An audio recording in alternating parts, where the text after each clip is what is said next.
efa naneo zay fanokevitra zay ny président l'Assemblée nationale sy ny bloc permanent iny zavatra iny efa hatramin'ny voalohany efa hita fa tafara keliny ny zavatra fiovanan'isy teto amin'ny firenena dia nandray fitondrana ny filoham-panjakana ankehitriny sarotra tamin'ny gouvernement teo aloha fahalalako azy ny hevitra koa sarotra tamin'ny gouvernement teo aloha mbola hanao elefi hanova zavatra be da be dia izay vonona tao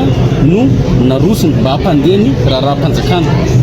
rehefa vita iny tamin'izany fotoana izany ny akamoron'ny député na ny bloc permanent efa niomana mihitsy amin'ny LFR tsy maintsy hikidika zavatra be da be tsika mba ho totombotsoan'ny vahoaka iny angamba hitinareo fa nokevitra maromaro tato iny tsy dia zavatra hoe surprise loatra iny satria efa nomaniny sy nimbavambahoaka ihany koa hoe hikidika zavatra be da be amin'ny LFR ty ary mino fa tanatin'ny nictine iny mahatonga président l'Assemblée no nijoro na no hevitra ohatran'izay izy manko zany tena marina efa lasa purement politique le situation misy amizao iny tsara ny fanazavako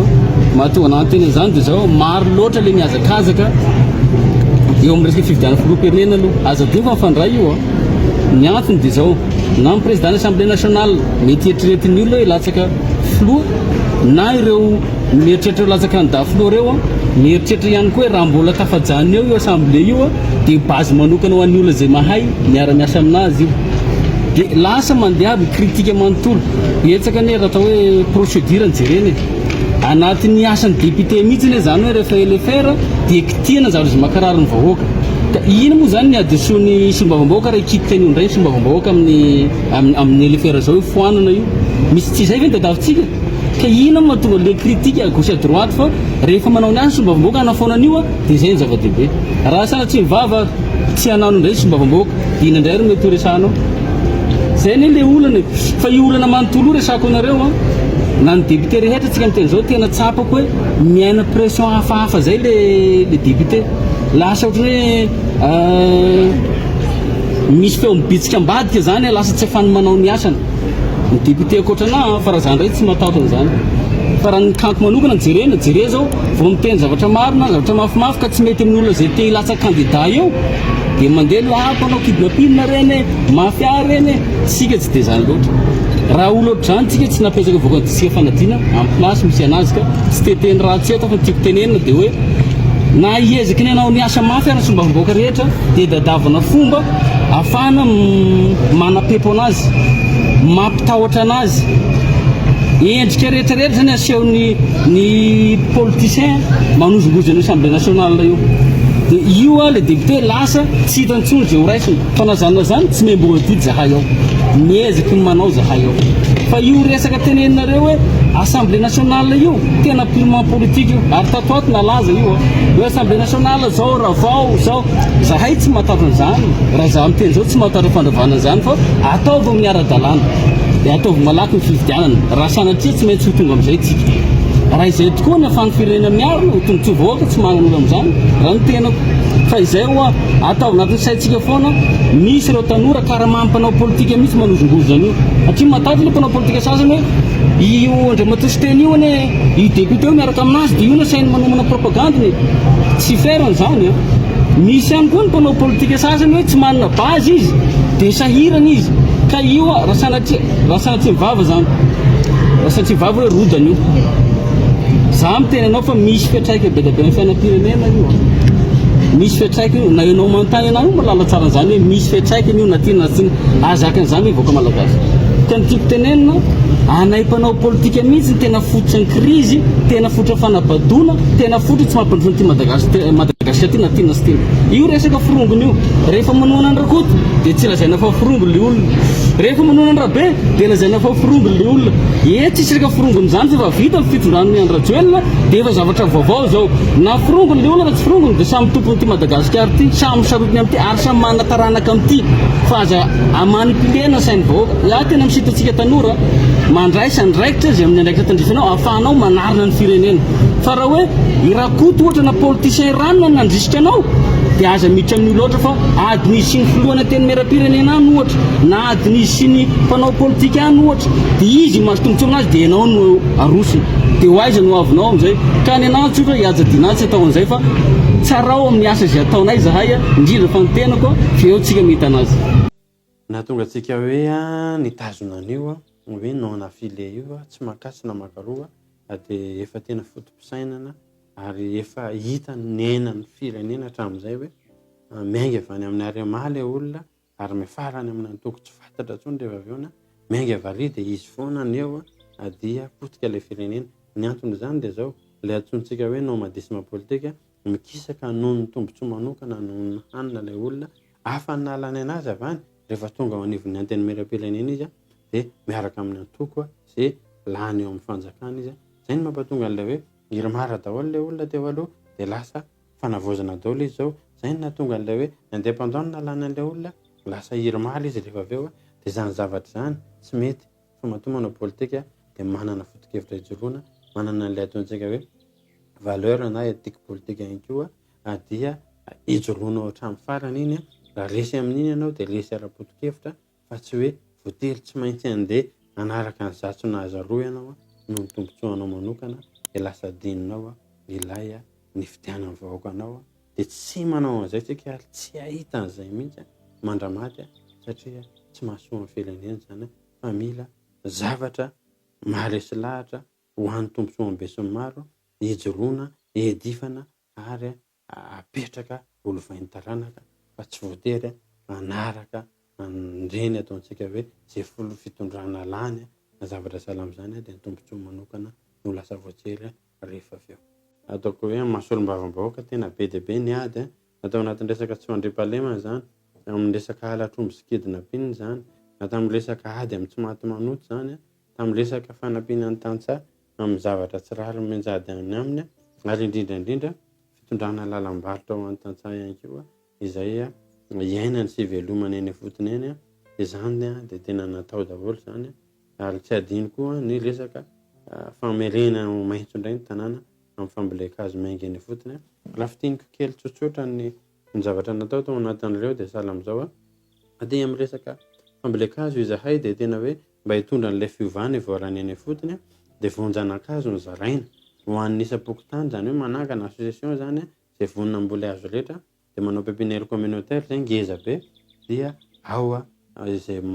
miaraka rehetrarehetra ao dia fampizara amin'ilay zanakazo miakatra eo rehefa avy eo dia tena mavitsy zay hatrany amin'ny 3 alina ao anatin'ny fokotany iray azo volena fa tsy ilay manao fombafomba fotsiny dia ambolena eny amin'ny tany ireny dia samy sarotony zareo dia samy karakarany azy dia lasa vetivety dia miamaitso ny tanàna satria misy tompony daholo ireny hazo rehetrarehetra ireny misy ihany koa miaraka amin'izay manao an'ilay antsoina hoe famboleka-hazo amin'ny tany iombonana zany izahay zany hoe tampokon'olona ny tany tsekolitra ny sisa mba ahafahana manao fotodrafitrasa iombonana ny aoriana any amin'ny resaka ady amin'ny tsy fandriam-pahalemana indray dia tena hoe nainga tamin'io radio io dia ny fanentanana niaraka tamina olona rehetrarehetra dia nanentana izahay hoe andaontsika irahina raha misy halatromby amina toerana iray dia ataonay ao lavo amin'ny radio dia mifamonjy izay manenjika manakana an'ireny asandalo ireny ary miantso mpitandro filaminana ihany koa anatin'izany zany isan'ny natao zany eo ihany koa ny resaka kidnapping izay tena hoe famonjena ihany koa ny ahafantarana hoe izy ny tena manao an'io ary jerena daholo niaraka tamin'ny mpitandro filaminana rehefa avy eo rehefa voafantatra nafitanana zany rehetrarehetra zany dia ilay fifandraisana tamin'ilay olona teny fotsiny fifankatiavana mihitsy ary fifampitsombinana ary tsy natory mihitsy hoe iza ilay olona nanondro anao hoe retsy daholo ilay olona ratsy ary nanaovana fanadadiana rehefa avy eo azahoantsika vava be avy amin'ny ny dahalo zany hoe tsy maintsy matinay la omby langa nalainay sy ny sisa ny fitsarana anay fa maly tamin'ny tsara ihany koa satria nenjehan'ny fitsarana tamin'izany fotoana zany rehefa nanao an'izany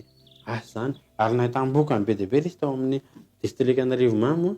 dia nihitatra tamina distrika maro be dia be ilay izy ary nisy apahany fa maly tamin'ny mpitandro filaminana ihany koa satria zareo efa zatra manao constat fotsiny any amin'ny toerana sasany fa tsy manampy an'ilay vahoaka aingana ary tsy manome asa be nefany voatery tsy maintsy niditra tamin'izany teo ihany koa ny ady tamin'ny tsy maty manota nanangana cabinet juridika zay tsika manampy vahoaka dia misy pahalalana anakefatra nampidiriko ao dia karamako ny andoavako an'ireo pahalalana ireo dia mandray ny tantsaha zay manampy anazy amin'ny resaka ady tany manampy anazy amina resaka zavatra maro samihafa manenjika avy hatrany an'ilay olona makakolokolo tsy ara-dalàna amin'ireny tantsaha ireny na eny anivon'ny fitsarana zany na mpitandro filaminana zany na ho resaka délégué zany na amina zavatra maro samihafa be deaibe zany rehefa voaporofonay de tena manenjika avy hatrany zany tanjonay fotsiny zany de zao mpitondra akaiky vahoaka fa tsy alavitra ny vahoaka ary mihaino ny feo amin'ny vahoaka ary miasa avy hatrany na mamay na mangatsika no atrehana de miady avy hatrany zay le hoe mila mitondra fiovantsika ahafahana mampivoatra ny eny fotony indrindra ihany koa zay tsy azo adonona de ny hoe isan'ny mampahantra ny malagasy aty amin'ny tontolo ambanivohitra de ny tsy fisian'ny lalam-barotra tsy fisian'ny lalam-barotra de mitobaka foana ny vokatra eny an-tsena rehefa miara-mamboly zareo miara-mamboly vary de mitobaka ny eny an-tsena miala ny vary de manao voly avitra de mitobaka ny eny an-tsena rehefa mitobaka nefa ny eny an-tsena de miena le vidiny ny hanina ataonay de hoe dahotsika hitady lalam-barotra amin'ny tsena iraisam-pirenena matanjaka be lalam-barotra amin'ny tsena anatiny eto matanjaka be de izay fambolena misy lalam-barotra ny ataotsika aingana akoatry ny vary satria iny de mba mampisy an'ilay ataontsika hoe fidiram-bola fanampiny ao anatin'ny tokantrano de be sy ampiarina nentinay tao anatin'izany tahaka ny fambolena sakay fambolena kafe sy ny maro samihafa tsy voatanisa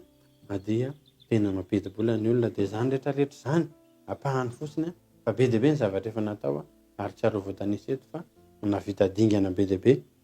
tao anatin'ny fifangadiavana tao anatin'ny firaisan-kina ary nazahoana olana be ihany koa satria rehefa tena tianao ilay izy de te hanovy ianao de tena miady ihany koa ianao anatin'izay zavatra zay ary mitsofoka anatin'ny fitsarana ianao mifamaly ampy tsara satria efa zatra nanao an'iny izy mitsofoka anatin'ny ny resaka latromby ianao de mifamaly am'le mpitandro filaminana sy le dahalo mitsofoka anaty fa niady foana tao anatin'izany hoe kohatra kely fotsiny tsika zao anankiray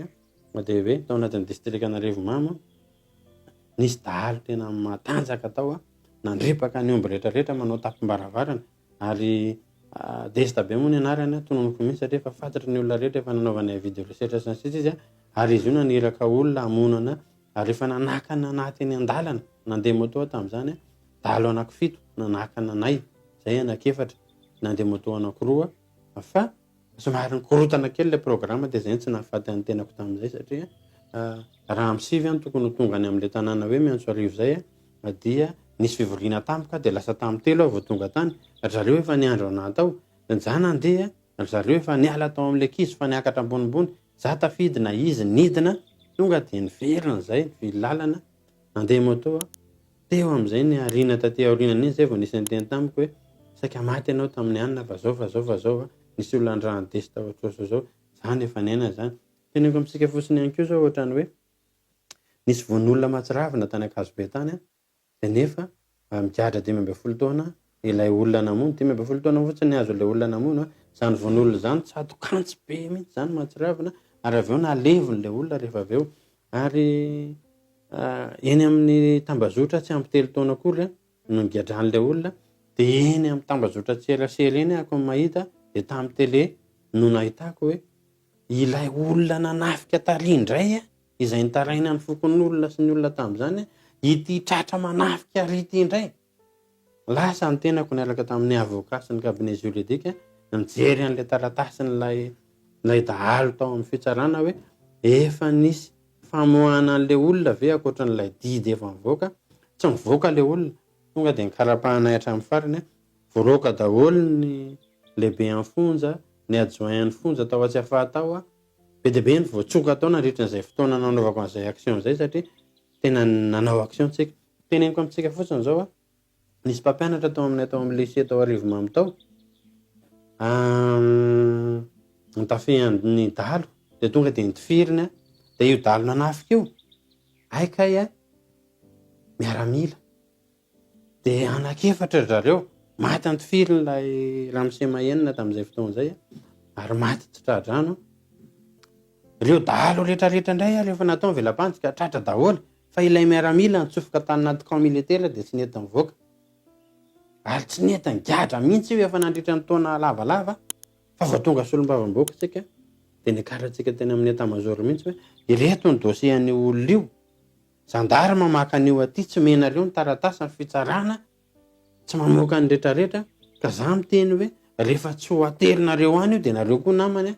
fa ho avokako ty zavatra ty dossier ty ohatra zany ihany koa nanolanana miaramila anankiray mpianatra amina EPP de tsy mety mivoaka ao anaty camp izy rehefa avy eo ny zandarma tsy mety maka anazy eo dia nijoroantsika daholo zany. Efa tena be dia be ny ady nataontsika raha ho tantaraintsika eto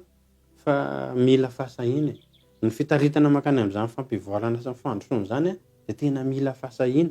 Mila fahasahina ohatr' izao ataontsika izao. Rehefa tsy mety dia tsy mety ary rehefa mety dia mety. Dia rehefa hoe tsy mety ka mamay ilay izy ka emoranao dia tsy ho tonga any amin'ilay fanovana mihitsy ianao. Fa rehefa tena izy mamay iny mihitsy ary no tena edivanao mba hatateraka an'ilay fanovana, mba hisian'ilay fivoarana ho an'ny tanindrazana, ho an'ny firenena, mba ialan'ilay fanao ratsy tsy mety hatramin'izay. Ampahany-kely fotsiny izay fa raha ho tansaiko eto daholo ny zavatra natao rehetrarehetra dia tena be dia be ary saika ady mamay mamaky lay daholo natao mba ho an'ny tanindrazana, mba hahafahana mametraka ho avy mamiratra ho an'ny taranakitsika.